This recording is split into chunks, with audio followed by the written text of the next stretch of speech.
இன்றே டவுன்லோட் செய்து உங்கள் ஃபேவரட் ஷோக்களை என்ஜாய் பண்ணுங்க.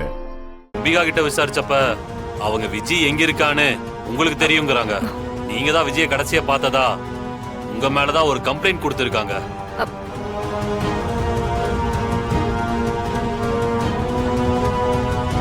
சார், எங்களுக்கு எதுவும் தெரியாது சார். நாங்க யாருமே விஜய பார்க்கல. அவங்க அம்மா பொய் சொல்றாங்க. இந்த 3 பேரை தான் கடைசியா பார்த்ததா சொல்றாங்களே.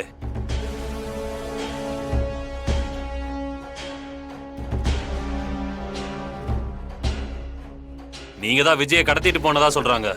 சார், அந்த விஜயும் அவங்க அம்மாவும் 1ஆம் நம்பர் கிரிமினல்ஸ் சார். ஆமா சார். அவங்க சொல்றதெல்லாம் சுத்த பொய். இவ்வளோ தப்பு பண்றவங்க சொல்றதெல்லாம் உண்மைன்னு நீங்க எப்படி நம்பலாம்? நீங்க கண்டிப்பா தேடுவீங்கன்னு தெரிஞ்சு அவளே எங்காவது தலைமறைவா இருக்கலாம், பழி எங்க மேல போட்டிருக்கலாம். அவெல்லாம் டிராமா பண்ற ஆள் சார். நீங்க அவ எங்க இருக்கான்னு தேடாம இங்க வந்து எங்களை விசாரிக்கிறதுல என்ன நியாயம் எனக்கு புரியல.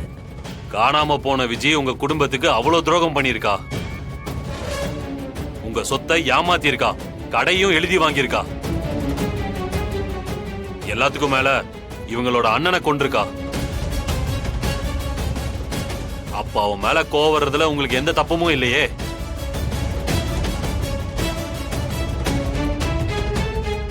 என்னம்மா, உங்களுக்கு அவன் மேல கோவம் இருக்குல்ல?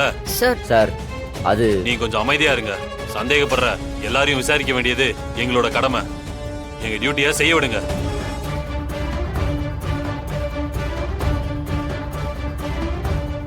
சொல்லுமா, உங்க அண்ணனை கொன்ன விஜய் மேல உனக்கு கோவம் இல்லையா? இருக்கு சார், கோவம்லாம் இருக்கு சார். ஆனா நாங்க அவளை எதுவுமே பண்ணல சார். நீங்கனா உன்கிட்ட வாயை கொடுத்து மாட்டிக்கிட்டோமா?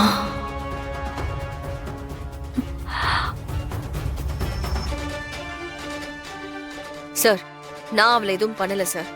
நீங்கன்னு மீன் பண்றது உங்க அக்கா தங்கச்சி 3 பேரையும் தானே?